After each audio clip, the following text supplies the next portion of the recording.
Blog Talk Radio. Here at ACO Radio, American Communications Online, or any affiliated stations or websites are not responsible for what guest hosts or call-ins may say. All programming is intended for informational and entertainment purposes only. Hello, world. This is TJ Morris, and you're listening to ET Radio, or TJ Morris ET Radio, sponsored by American Communications Online, and I will be your host tonight, Theresa J. Morris, with Jan Aldrich, and we are going to discuss about 102 years of our UFO association together, and we're going to discuss all our groups we've been in, and I happen to be a member of Mutual UFO Network, and we're doing some public relations work tonight. I'm getting back on board with the captain, who we put up his bio tonight, but he won't be with us because I didn't ask him to be with us tonight because we're doing PR work for him. But he was across he actually talked to me in Kentucky, and I came on board to do a little PR work. It was our commercial for this particular show, and so this show and MUFON has a long history, and I've got a MUFON advertisement somewhere over here. But I tell you what, it's up to you. It's a nonprofit, whether you want to join or not. We have all kind of new ways to do that, and you can look at it at MUFON.com. But I'm going to call right now and get Jan Harzan on, and hope you can hear me. I don't have anybody helping me tonight. Jan's going to come on the last hour. Let's see. 546-8135. Oh, it looks like Janet made it. Okay, why is that not working? Okay, hold on. May have to call other. Let me try that again. Okay. Let me get Janet. Hello, is this? Yes, hi. Yes, this is Theresa J. Morris, and we're live on the air looking for Jan Harzan. No, we're looking for Jan Aldrich. Sorry about that. Hello? Did I get the wrong number?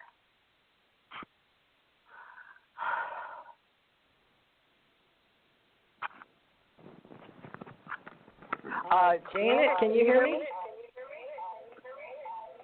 Yeah, we got an echo. Okay. Janet, can you introduce yourself while I'm going to put me on hold so no echo. That way, if you'll introduce yourself, you can help me co-host tonight with Jan Aldrich. Okay. And I'm going to call him while you're introducing yourself. Go ahead.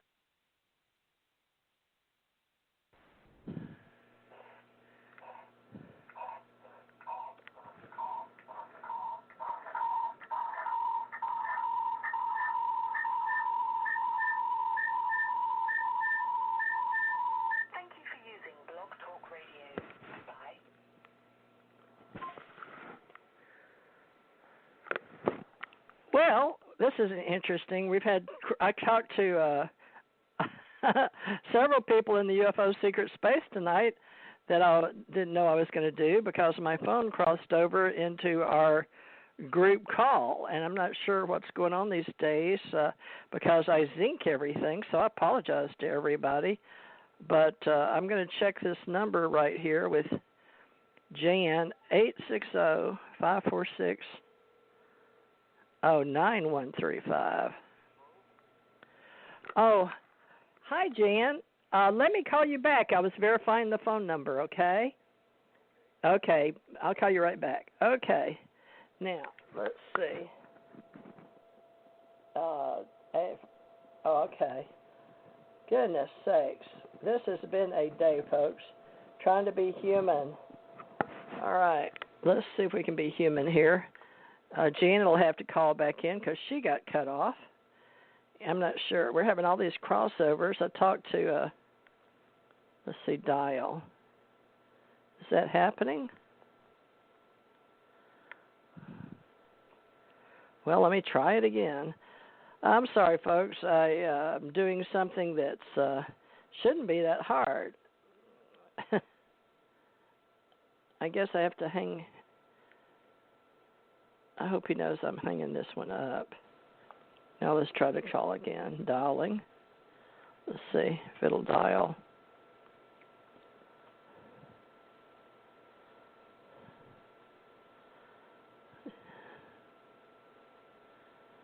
Well, one more time. Everybody, please be patient. Janet, I apologize. It knocked you off. And what I'm doing is I'm calling the number that I've been given, if it will hit dial. He may have to call in. I don't know why it's not working. This is embarrassing.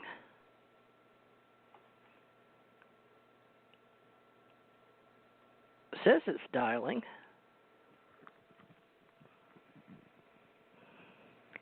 Wow, it's hard working alone without a co-host to help.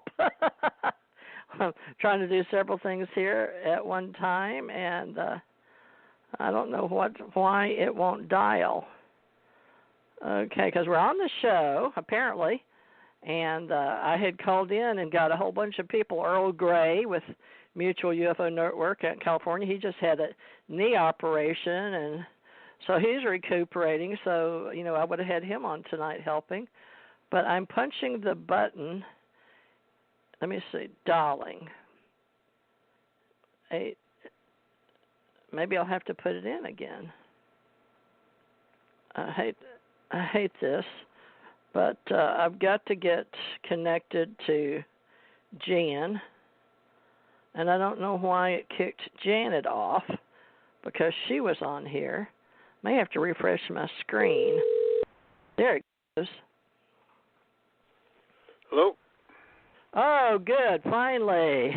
Wow, I was having technical difficulties. So Janet Lessin, if you can hear us, call back in. Janet was here, and it kicked her off, and I couldn't get you, so I had to call you back. I apologize to everybody that's listening. So this is Jan Aldrich. Jan, I haven't had a chance to introduce you at all, so let's get started here. There'll be a little delay on the beginning.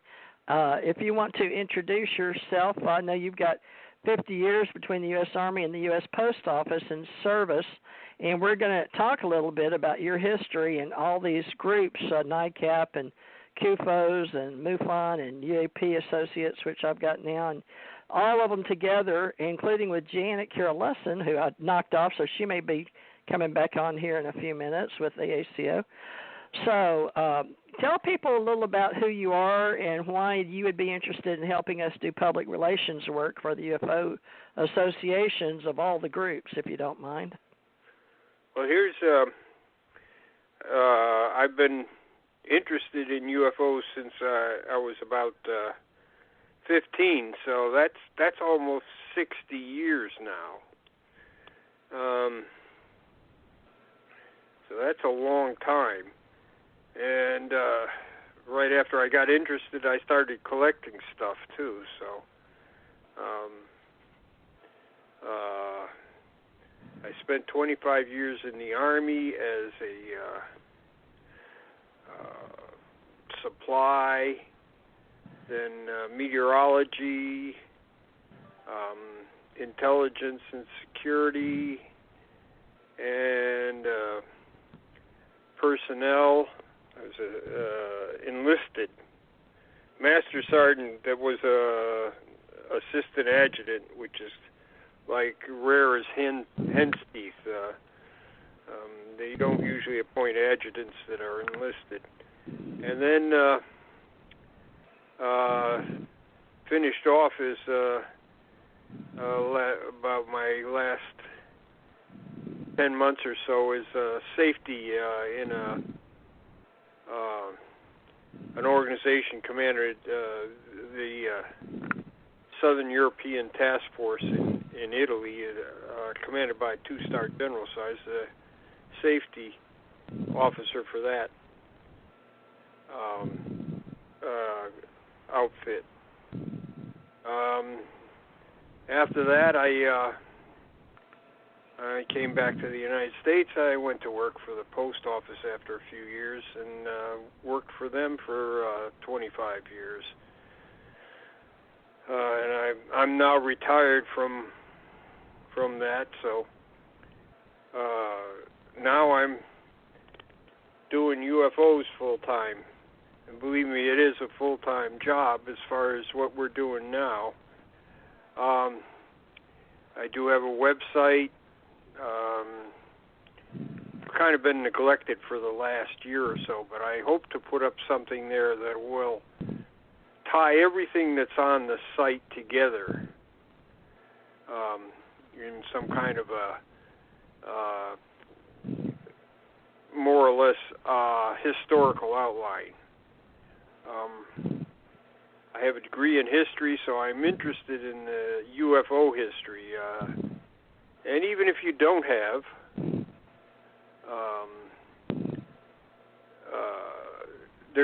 UFOs don't have to exist to study the history of them, because people like Donald Keogh and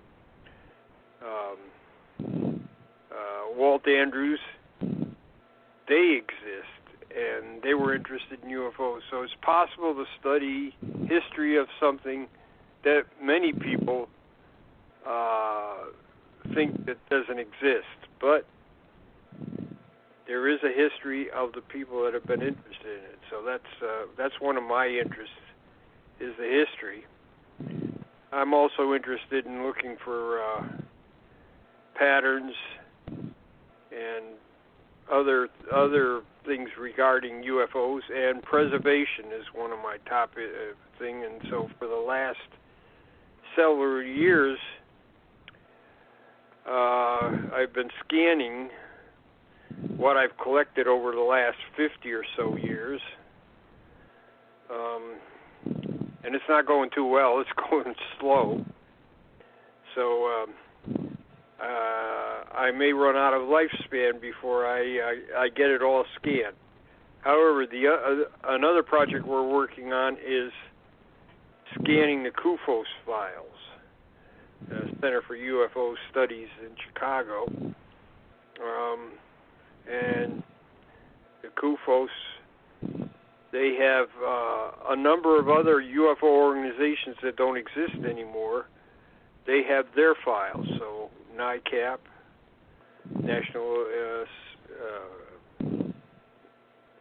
National Investigation Committee on Aerial Phenomena, which was in Washington, D.C.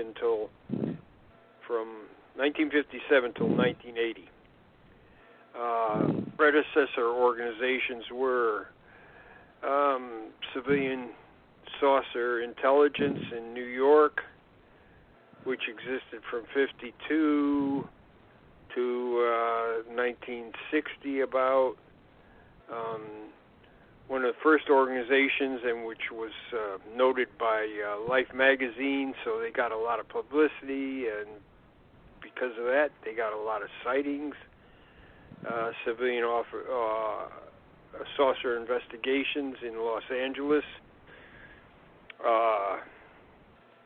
And there's a number of other UFO organizations and individuals that donated their files to NICAP, which then became part of CUFOS, and people have donated files to CUFOS. So there's a huge amount of files at CUFOS. There's of just sighting files. There's 67 plus. Well, let's see. It's more like 75. 75 filing cabinets of UFO sightings from before 1947 all the way up until the 90s or so. and that's what we're trying to get